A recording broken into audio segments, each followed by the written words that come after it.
Os olhos são a candeia do corpo. Se os olhos forem bons, todo o seu corpo será cheio de luz. Mas se os seus olhos forem maus, todo o seu corpo será cheio de trevas. Portanto, se a luz que está dentro de você são trevas, que tremendas trevas são. Há 3 semanas atrás, o meu olho começou a pulsar. Sabe aquela tremedeira que dá no olho, que fica pulando? Alguém aqui já teve isso? Nossa, bastante. E o meu olho pulava o tempo todo. Eu estava me alimentando e meu olho pulando, eu estava conversando e meu olho pulsando. E aí eu fui no Google e fiz algumas pesquisas. E eu descobri coisas interessantes. Você sabia, por exemplo, que o nosso olho se movimenta mais de 100 mil vezes por dia? Não é 100 mil vezes por mês, são 100 mil vezes por dia. É quase um trabalho escravo. Diante disso, eu fiquei pensando na importância dos olhos. E para falar a verdade, agora eu também estou pensando na importância dos pés. Mas a mensagem é sobre os olhos. Talvez a maior porta do ser humano não sejam os ouvidos e nem a boca, mas sim a visão. E talvez seja exatamente por isso que Jesus escolhe essa figura de linguagem, para expressar para a gente o seu ensinamento sobre o verdadeiro valor da vida. Agora, o que será que Jesus quer dizer quando ele usa a expressão os olhos? A primeira coisa que a gente tem que ter em mente, então, é que essa é uma figura de linguagem. E nós precisamos entender que o versículo anterior, ele nos ajuda na interpretação desse texto, porque o versículo anterior está falando sobre as riquezas terrenas. E Jesus ele vai continuar falando praticamente sobre o mesmo assunto, porém com uma linguagem um pouco diferente. No versículo 21 ele diz assim: aonde estiver o teu coração, estará também o teu tesouro. E agora nos versos 22 e 23, ele vai nos mostrar que se o corpo segue o desejo do meu coração, então são os olhos que alimentam o meu coração. Quem é que está alimentando o meu coração para que ele direcione o meu corpo? Quem é que está alimentando a minha visão para que ela direcione o meu corpo? O próprio texto bíblico nos responde, e eu vou ler na versão A Mensagem. Os olhos são a janela do corpo. Se vocês abrirem bem os olhos com admiração e fé, o seu corpo se encherá de luz. Se viverem com os olhos cheios de cobiça e desconfiança, seu corpo será um celeiro cheio de grãos mofados.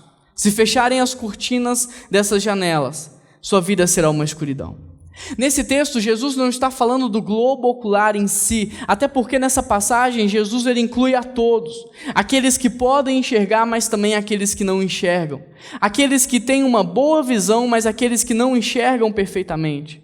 Por isso, quando o texto diz, os olhos são a lâmpada do corpo, o que na verdade ele está se referindo não é ao olho em si, mas sim ao olhar, à visão.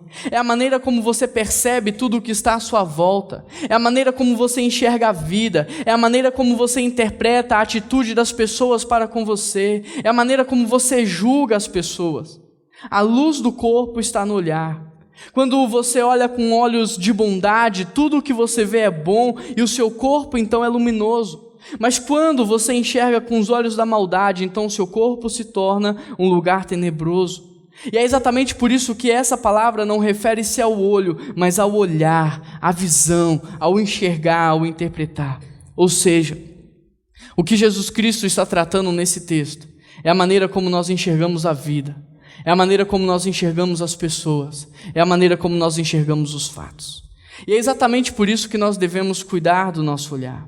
Nós devemos cuidar do nosso olhar porque muitas vezes o pecado ele começa no próprio olhar. Gênesis verso 3 diz, e viu a mulher que a árvore era agradável aos olhos. Gênesis 19, 17, Deus iria destruir a cidade de Gomorra. E os anjos eles dizem, não olhem para trás. Mateus 5,29, se o teu olho lhe fizer pecar, arranque-o. 2 Pedro 2,14, tendo os olhos cheios de adultério, nunca param de pecar. Como é que nasce a inveja? Como é que nasce o adultério?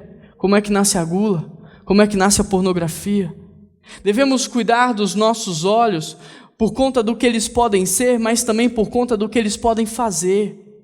E de acordo com a palavra de Deus, eles podem ser tanto uma lâmpada forte e potente, quanto uma lâmpada apagada e queimada. Eles podem ser tanto luz quanto trevas.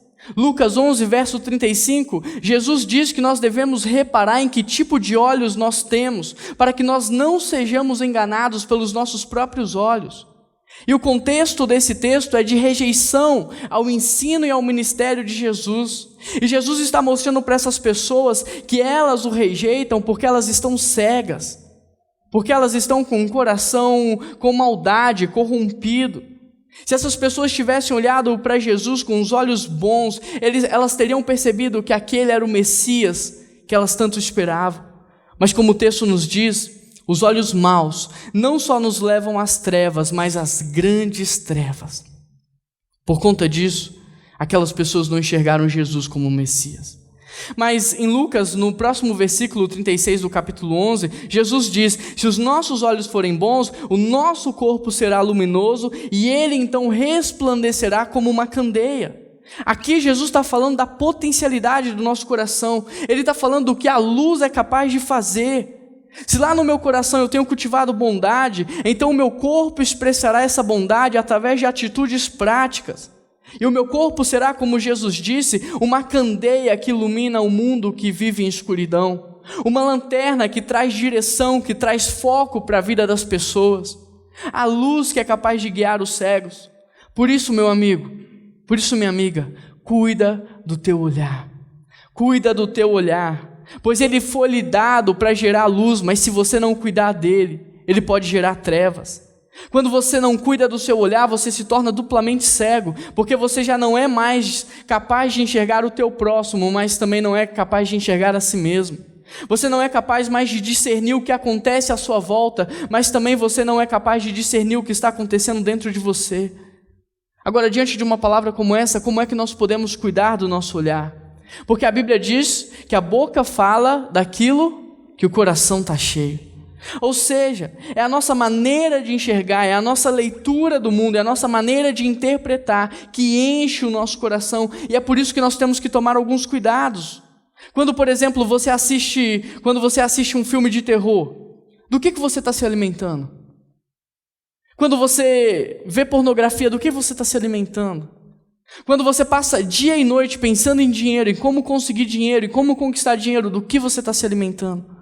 Quando você participa de jogos de azar ou você joga jogos de violência, do que é que você está se alimentando? Quando você só escuta músicas de violência, de traição, do que é que você está se alimentando? E se são todas essas coisas que estão dentro de você, como é que você acha que você vai enxergar a vida? Se não é com medo, se não é com violência, se não é com descrédito? Como você acha que você vai enxergar as pessoas se não é com maldade? Se não é com interesse? Como é que você acha que você vai agir? Como serão as suas atitudes se não for com arrogância e orgulho? A boca fala daquilo que o coração está cheio, e são os nossos olhos, a nossa maneira de interpretar que enche o nosso coração. Por isso, experimente fazer diferente. Escute músicas que tenham letras legais. Veja filmes que tenham bons roteiros. Faça o bem, reparta o que você tem, ajude pessoas a crescer, estude a palavra de Deus, medite na palavra de Deus e o seu coração será bom. Alimente-se de coisas boas e você terá uma visão boa acerca das pessoas, acerca da vida. Quer saber exatamente como anda a condição do teu olhar? Quer saber exatamente como está a saúde do teu olhar num momento como esse? Basta você ver se eles têm produzido luz ou se eles têm produzido trevas. Basta você ver se você tem vivido em luz ou se você tem vivido em trevas. E se você não consegue discernir isso, pergunte àqueles que vivem com você. Pergunte àqueles que andam ao seu lado. O meu olhar, ele tem produzido luz na tua vida ou ele tem gerado trevas? A maneira como eu tenho enxergado, aquilo que eu tenho falado, como eu tenho vivido, tem sido luz ou tem sido trevas? Santifique o teu olhar. Não perca tempo. Santifique a tua maneira de enxergar. Santifique teu coração. É buscando sempre a melhor maneira de enxergar as pessoas que nós construímos um caminho melhor. Por outro lado, é tentando sempre encontrar o pior nas pessoas que nós construímos um caminho ruim, tanto para nós quanto para eles. Dependendo do olhar, aqueles que convivem com você podem até te chamar de esperto, mas para Deus você não passará de alguém maldoso, alguém que está vivendo na escuridão. Então, dependendo do olhar, você pode ser para Deus um filho da luz, mas para os homens, alguém bobo que vive tentando encontrar o melhor nas pessoas. Dependendo do olhar, cada um diga quem é. Dependendo do olhar, cada um mostra quem é de verdade, quem é em essência. Meu querido, cuida do teu olhar. Esse texto está falando de uma visão doente, de uma visão sadia. E quando a nossa visão está doente, tudo fica sem cor, tudo fica sem vida, tudo fica sem nitidez, fica embaçado. Mas quando a nossa visão está sadia, em tudo há cor, em tudo há vida, você percebe os detalhes. Quando o nosso coração está puro pelo desejo de ver a Deus, os nossos olhos se abrem para ver Deus. E nós conseguimos enxergar em tudo o mover de Deus nas nossas vidas, o seu amor, o seu cuidado, a sua presença. Agora, o que significa dizer que os olhos eles são a candeia do corpo, que os olhos são a luz, a lâmpada do corpo? Certa vez eu vi um cineasta falar sobre o processo de enquadramento de uma cena. E o que mais me chamou a atenção foi o que ele disse. Na entrevista ele diz que no processo de enquadramento de uma cena, ele tem que discernir em relação a tudo o que ele vê, o que fará parte da história e o que não fará parte da história. Enquadrar algo é como jogar luz no que eu quero ver. Enquadrar algo é como jogar luz no que eu quero que as outras pessoas vejam.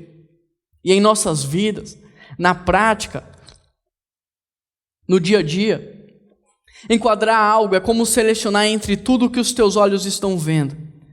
É como enquadrar algo diante de tudo, o que você quer que faça parte da sua vida, da sua história, dos seus sentimentos, dos seus pensamentos. E é exatamente isso que nos diz o texto bíblico. Os olhos são a janela do corpo. Ou seja, os olhos é que dão o enquadramento da vida. Na entrevista, esse homem continua dizendo: as imagens que entram dentro de nós, elas não são apagadas pelo nosso cérebro, mas elas continuam vivas, exercendo o seu papel. E é por isso o processo de enquadramento ele é tão importante.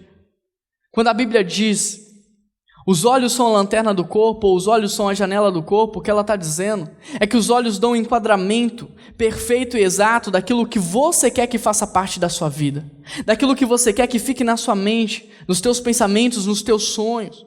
Ela está dizendo que você pode escolher jogar a luz naquilo que você quer ser, naquilo que você quer se tornar parecido, naquilo que você quer pensar, naquilo que você quer sentir. Por isso é muito importante nós não só focarmos de maneira certa, mas também focarmos naquilo que é certo. É como dirigir o seu carro por uma estrada deserta no meio da noite. Ao seu redor está tudo escuro, mas você anda no enquadramento que escolheu para seguir.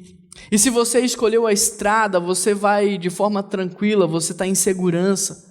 Mas se você escolher outro caminho que não seja o correto, você está perdido e correndo perigo. Os olhos são como a lente de uma máquina fotográfica. Quanto melhor a lente, mais luz ela deixará passar e, portanto, melhor as fotos ficarão. Às vezes uma foto ruim não é por causa que o ambiente é ruim, mas porque a lente é ruim, porque a lente não deixa a luz passar. E eu estou dizendo isso porque muitos dos nossos problemas não estão no mundo. Muitos dos nossos problemas não estão nas pessoas, não estão nas atitudes das pessoas, mas estão na nossa maneira de olhar. Hoje muitos cristãos estão fora da igreja por causa da maneira equivocada como têm enxergado o cristianismo. Muitos casamentos estão destruídos por causa da maneira egoísta de um enxergar o outro. Muitos relacionamentos estão feridos por causa da maneira maldosa como um tem interpretado a atitude do outro. Muitos dos nossos problemas não estão nas pessoas, não estão nas atitudes delas, não estão nas situações, mas estão na nossa maneira de enxergar. Muitos dos nossos problemas estão na maneira como temos interpretado a vida. Para de fantasiar a realidade. Para de ver o mundo com os olhos fechados. Para de enxergar as pessoas com maldade. E abra os teus olhos para ver a beleza da vida. Abra os teus olhos para ver a beleza do teu casamento, para ver a beleza nos teus relacionamentos, na tua família, no teu emprego. Muitos dos problemas que temos vivido hoje estão na nossa lente, porque elas não têm deixado a luz entrar e por conta disso a nossa vida tem sido uma vida de escuridão, sem brilho, sem nitidez. Portanto, dizer que os olhos são a lâmpada do corpo é dizer que o nosso corpo está condicionado aos nossos olhos. Porque assim como a luz ilumina os caminhos, nos dando a direção, são os nossos olhos que determinarão o caminho que o nosso corpo irá seguir. O nosso corpo, na verdade, é escravo dos nossos olhos. Por isso eu tenho que te perguntar, aonde é que você tem colocado os teus olhos? Aonde é que você tem colocado os teus olhos? Porque são eles que direcionam o teu corpo. Respeitando as devidas exceções, nós só pegamos aquilo que vemos. Nós só andamos pelos caminhos que enxergamos. Nós só compramos porque vemos. Quase tudo que o nosso corpo faz depende da nossa capacidade de enxergar, de ver as coisas. Se temos visão física, sabemos exatamente para onde estamos indo, mas se nós temos visão espiritual, sabemos exatamente o que está acontecendo num momento como esse nas nossas vidas.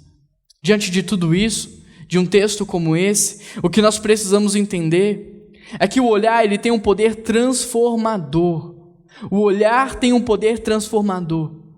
Quando eu era criança, eu fui fazer uma viagem de trem com os meus pais, de BH para Vitória. Alguém já fez esse trecho? São mais de 12 horas de viagem. É um passeio incrível, mas é muito cansativo.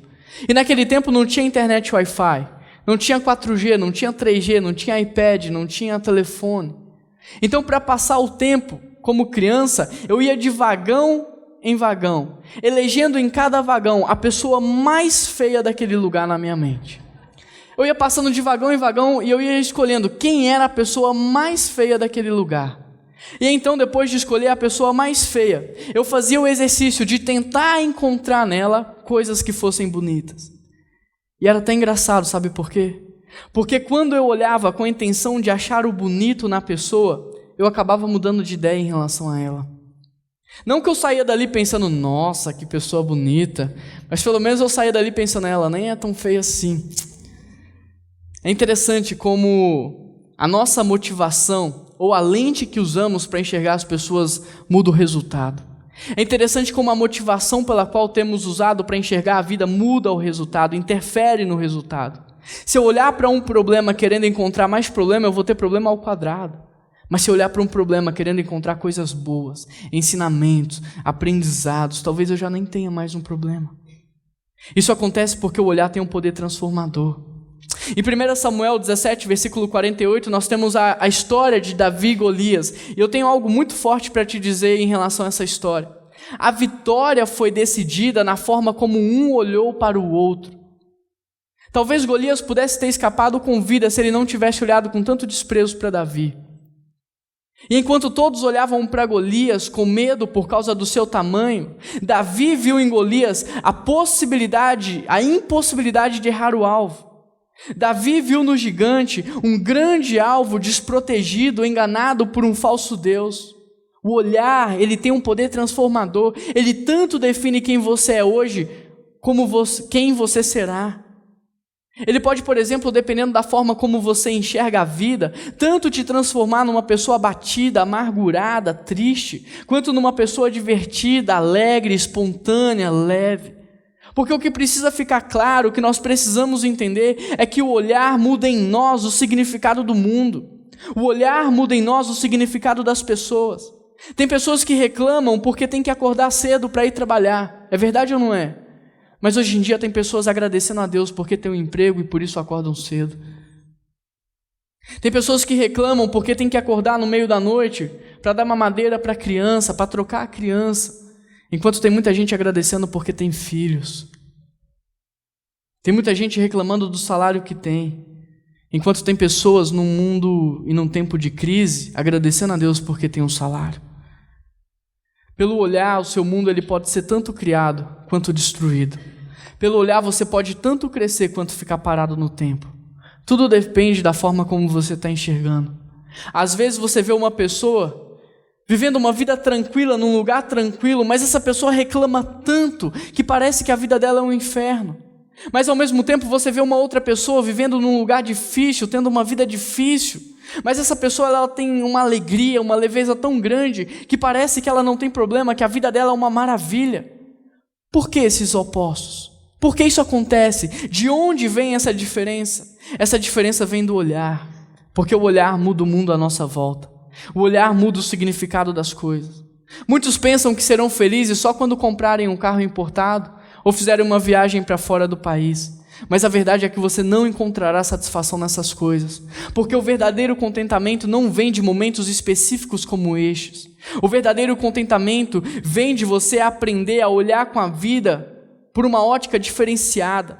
Ele vem do exercício de olhar para o mundo de uma forma diferenciada. O verdadeiro contentamento vem de olhar para as pequenas coisas da sua vida, do seu dia a dia, com gratidão, com singeleza de coração.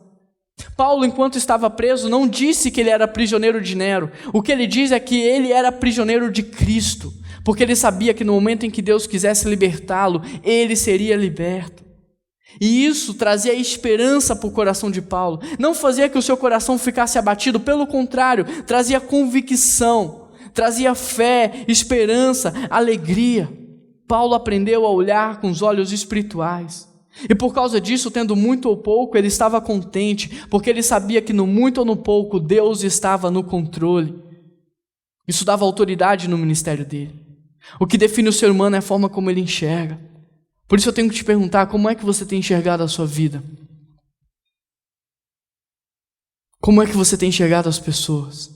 Como é que você tem enxergado a atitude das pessoas para com você? Porque o olhar maldoso, ele subtrai a verdade.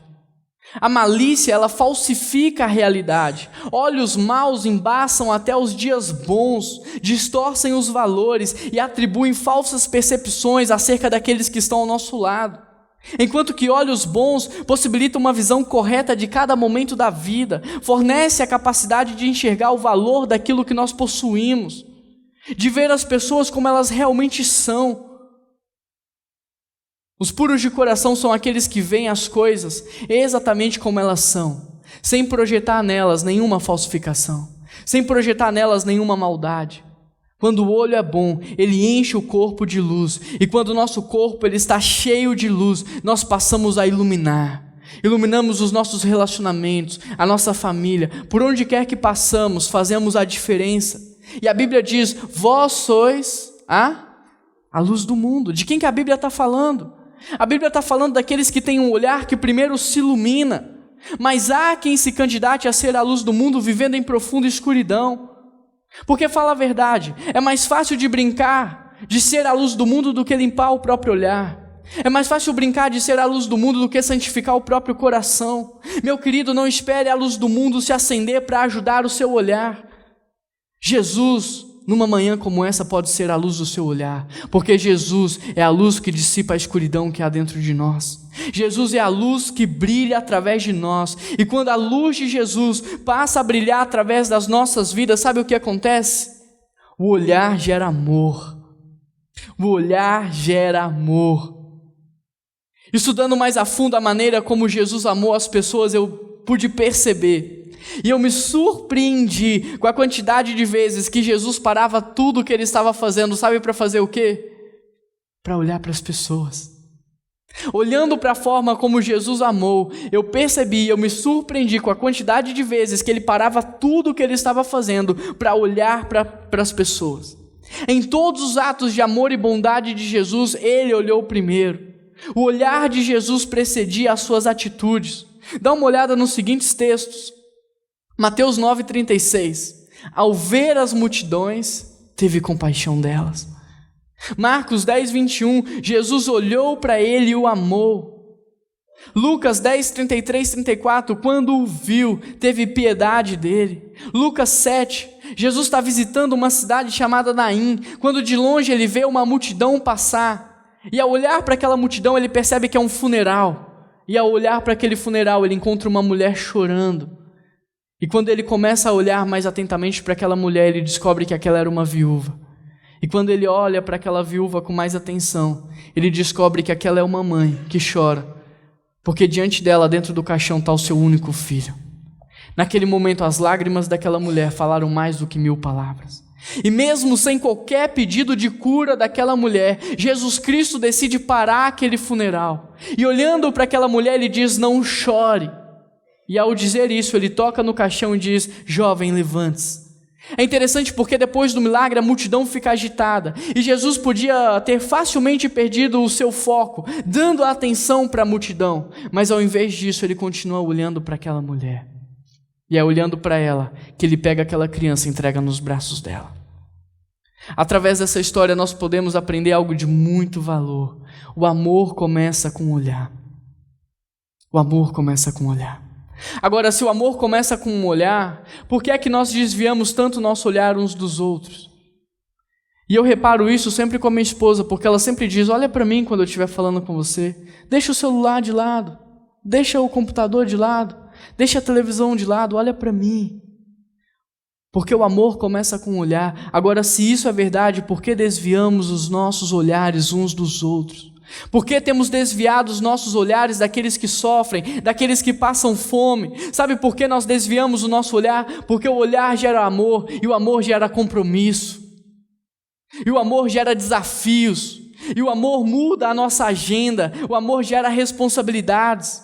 Jesus, ao tocar no caixão, ficou na cultura local impuro, mas mesmo assim ele decidiu pagar o preço. Quando na parábola do filho pródigo, o pai abraça o filho, ele paga o preço do constrangimento, ele paga o preço da ira do filho mais velho. Jesus pagou o preço quando olhou para mim, olhou para você.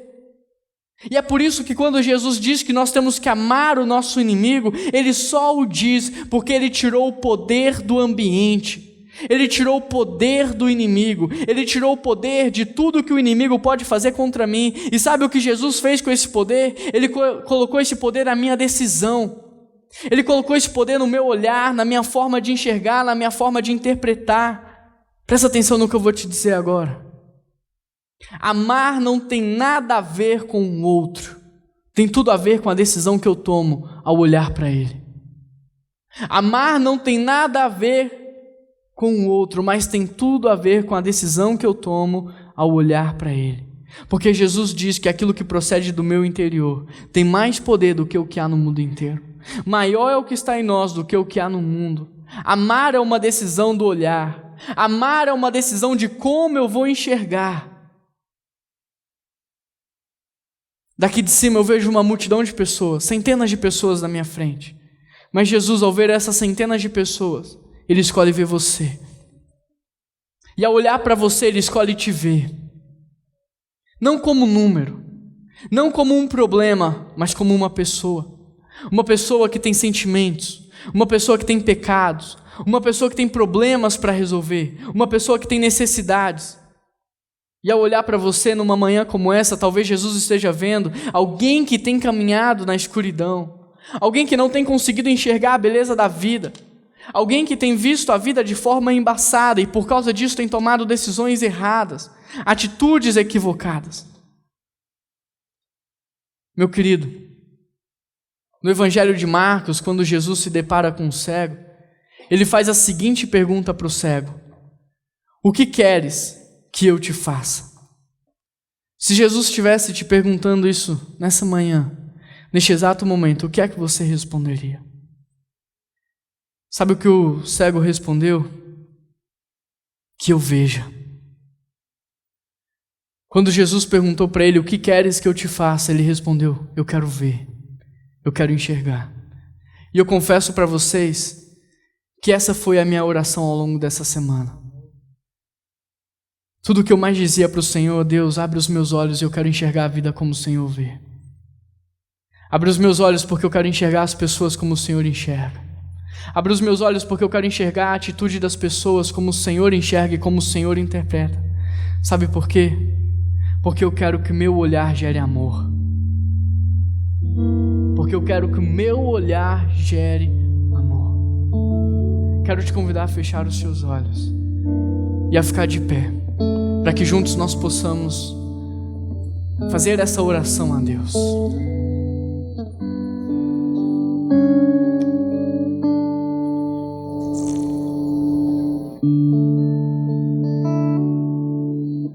O que queres que eu te faça?